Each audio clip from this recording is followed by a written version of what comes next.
HelloKittyPowa 1992, Monica, HelloKittyPowa from Zwinky. Hi! And today I have decided that I'm going to be making this vid to read the chosen winner stories of the Zwinky Skull Scribes. You know, where Zwinky did have a blog saying that, you know, you can send in your own story, you know, your own scary story, you know, by following, you know, the rules and guidelines. And they had put part one of the winners, and congrats to the winners and for getting that special pen. I've decided I'm going to be reading their stories, you know, the ones that are up for right now, and then I will be making another vid soon for part two when they release the second part where it shows the other winner stories. So let's get started with that. So the first story is called Gate to Hell by Someone Save Me, someone_save_me. So let me read you all what this story is about. It was the night of Halloween, October 31st, the night that all the little kids run around in their costumes, high on sugar, the night that all of the hard-working office employees gather for a night of drinking, partying, and dressing up. Well, this was not such a night for poor 16-year-old Alessa Jones. Alessa sat in the Zwinkatopia graveyard by herself, twirling her long black hair.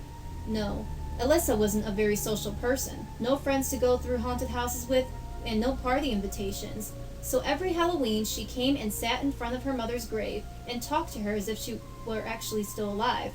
It was a way of coping with the loneliness. But this year was different. Alessa was determined to find the ghost of her mother and ask her what life was like after death. Was there a heaven and hell, or was there just eternal blackness? There was only one way to find out. She had dressed extra special this Halloween, the best costume yet, designed by none other than her. She reached into her black messenger bag and pulled out an Ouija board. These were rumored to make great gateways to the afterlife. She knelt down in front of her mother's grave and placed the Ouija board on the ground in front of her.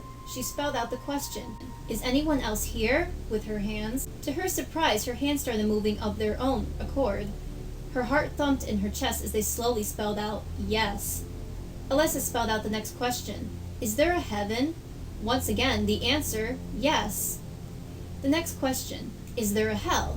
She received the same answer, but this time it felt different. A chill crawled up her spine. An eerie wind made the graves moan, and then it occurred to her. She tentatively spelled out the question, "Is that you, Mom?" For a silent, still minute, there was no answer, and then suddenly, Alessa's hands violently jerked to the letters "No." In surprise and fear, Alessa tried to pull away from the Ouija board, but it was too late. A much stronger force held her there. She let out a little scream and kept struggling. The black moist earth beneath her bare feet began cracking. It began to split wider, and a radiant orange-yellow light glowed from within it. Gut-wrenching shrieks and blood-curdling cries came out of it. Skeletal hands, the flesh melting off of them, grabbed at her bare ankles, searing her skin.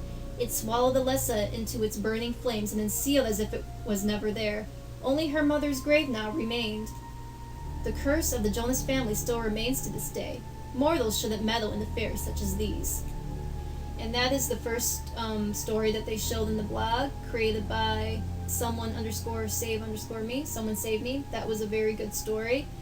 I thought it was really awesome, you know, and scary. You know, it reminds me kind of in the way in the ending of Drag Me to Hell, the movie, where, you know, shockingly, the victim ends up going to hell. But this is really, really good.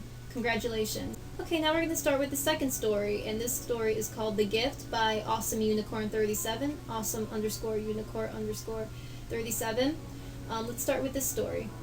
Zwinky was plagued by the FDS hack. Everyone seemed to have a hacked item, and there were whole fashion shows dedicated to the items that people had hacked in. Jenny seemed to be the only one without a hacked item, and she was dying to get her hands on something.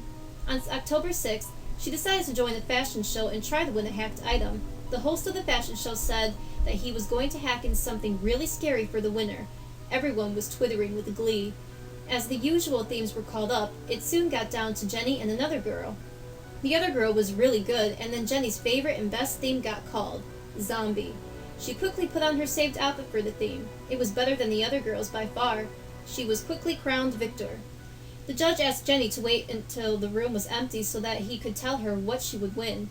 Finally, the room was empty, except for Jenny and him. Even though it was online, the room seemed to have an ominous glow. Jenny began to become a little scared. The man was not speaking, and it worried Jenny. Finally, he spoke. "Your item shall be terrifying. Look for it under belts in 2 minutes." Jenny waited and finally opened up her wardrobe. She quickly went to the belt section and screamed. It was terrifying because it was herself, lying dead in the belt section. She quickly exited her wardrobe to find the man gone. She was left wondering what this man was and why he gave her a cadaver and not a prize.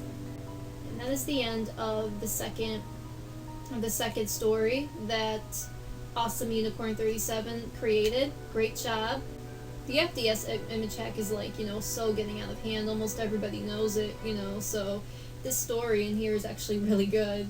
It's cool that Zwinky accepted it. So, yeah, we're going to start with the third story. And this story is called Untitled by I Love to Bleep So What. So let's start with her story.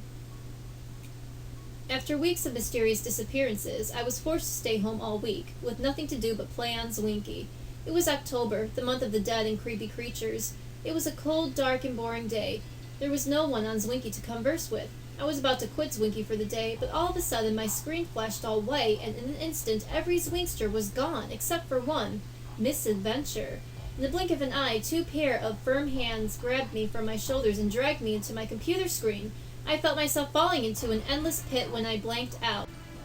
I awoke lying down on a beautiful, peaceful place with green pasture, tall green trees, and a small pond. When it hit me, I had been dragged into the virtual world of Zwinky. I covered my face in fright. I couldn't believe that I was in here. "It's okay, sweetie." I heard the voice of a woman, and I looked up to see who it was. "Misadventure, what has happened to me? Why am I here?" "Don't panic, my dear. I will explain the situation to you," she said with a smile. "Please tell me. Calm down, my child. You are here because I need your help. Mysterious creatures have been taking over Zwinksters and taking them to the graveyard. I need you to help me rescue them."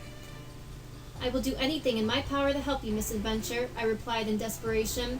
We traveled by foot through the Java and Kingpin Corner in silence. Everything was isolate, no sign of a living soul. However, I had the feeling that someone or something was watching us and that Misadventure was hiding something from me. We decided to rest for a while outside the Zwinkster Mall, when I heard noises coming from the interior. "Misadventure, I heard noises coming from inside the mall. Let's go check in there. Maybe there is someone who needs our help." "Sure, darling." We walked rapidly into the mall, but when we were inside, there was no one. "I guess it was my imagination," I said, ashamed. We were about to walk out when I heard something fall, and I turned back around. Right behind us, the Halloween costumes were making their way to us, like a menacing army ready to attack. I froze in shock. There they were, the tree-headed monster crawling, the 2-headed woman with its long arms ready to kill. "Run!" I yelled. "No, my darling, we are staying here," Misadventure replied with a slick smile as she took off her mask, revealing the face of the most feared demon. It was all a lie, and I fell for it like a moron. I should have known since the beginning, and now it's all over. My life is over. Goodbye. And that is the end of the third story that I Love to Bleep So What created. That's very just creepy, just to think that Misadventure, Zwinky moderator, would actually be a terrifying monster. Wow, that's a good one. That was really good. Great job. Now we're going to be starting the fourth final story for part 1, until they have part 2 that will show the rest of the winter stories. So I'm going to read this and then we'll finish up.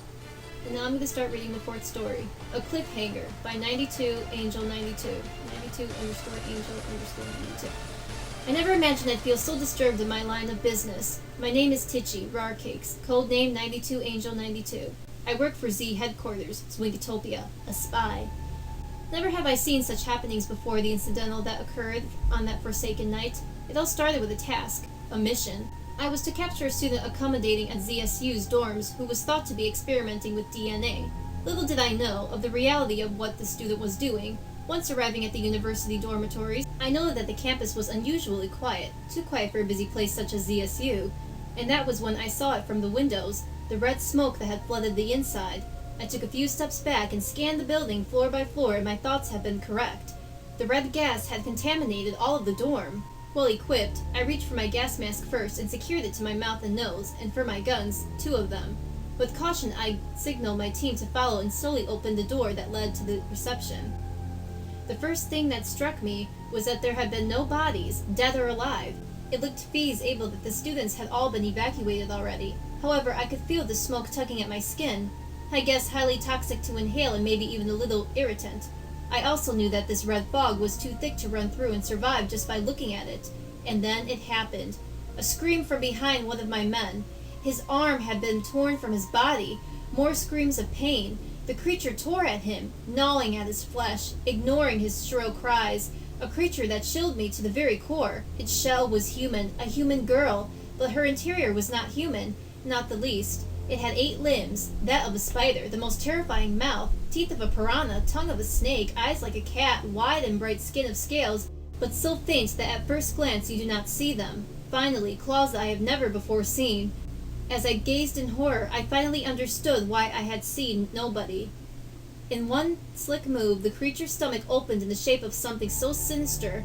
The only thing I could relate it back to was a picture of a sea urchin I once saw.